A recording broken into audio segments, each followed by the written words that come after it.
said is very simple. And I say it again. It's very clear. We have a 53-year-old partnership with DBS. It's one of the most successful.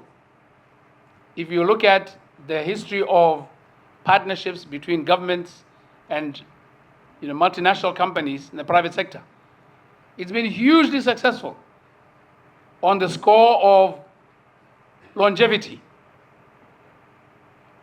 On the qualitative aspects, it's been successful in some areas, some spaces. It has not been so successful in other areas. And that is the basis for negotiations. We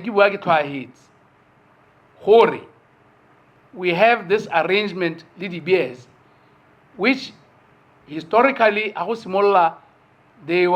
we gave them 100% of all diamond mines to sell for us.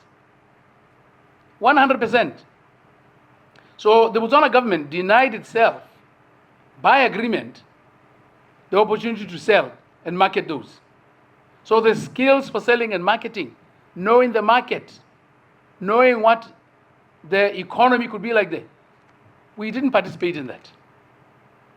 And there's an objective reason for that. Because Botswana nearly very poor, we had a very narrow skilled work base and hardly any in the mining space, we decided to plow our money into the development of human capital. So we developed skills in those areas that were related to mining. But because we were not participating in the selling and marketing, we didn't develop those. And all I'm saying is, it's time. The second thing I'm saying on your behalf is that besides the fact that the diamonds are ours, they belong to you, Rona, Botswana. They are a natural endowment that we own. It does not make sense for us to continue to relegate ourselves to participating in the rough stones space only. Because if you look at the quantum of business in that space, it's very small relative to the size of business in the value added. It's only logical. Now, why am I saying that?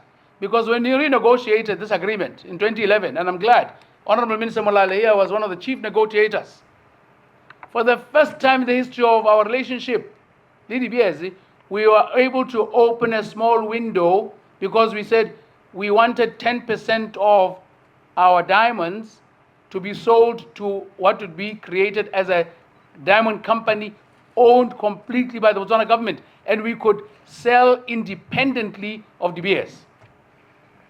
What was the mischief? The mischief was we wanted to discover price. We wanted to learn. We wanted to discover marketing. We wanted to discover the market. We wanted them to discover us. And indeed, we succeeded in some measure of discovery of that.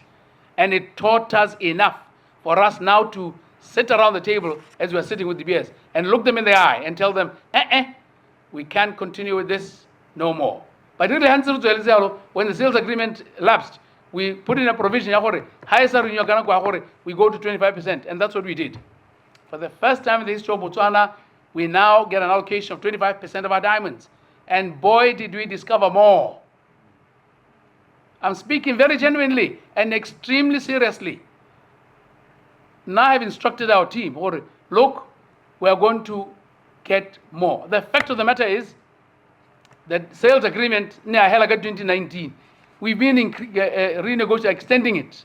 We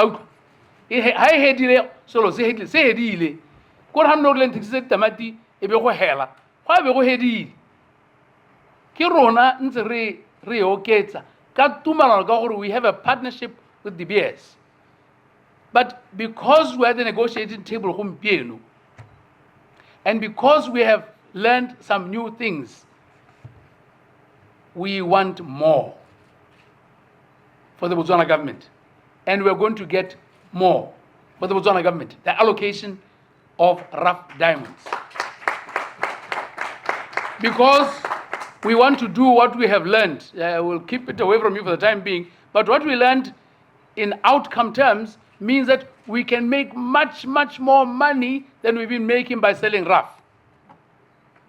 We can develop more skills independently, successfully. And we've engaged the market. We know what we're talking about. So don't take this lightly.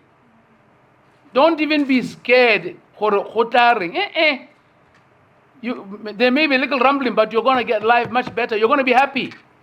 We'll do it very responsibly. I don't want you to be thinking that we're irrational or whatnot. No. Leonard DBS, I don't want them to be scared because they're our partner. We want to get this outcome out of negotiation. But it goes deeper than that. Human resource. Our shareholding in DBS itself. The relationship has got to fundamentally be altered so that the partnership is strengthened.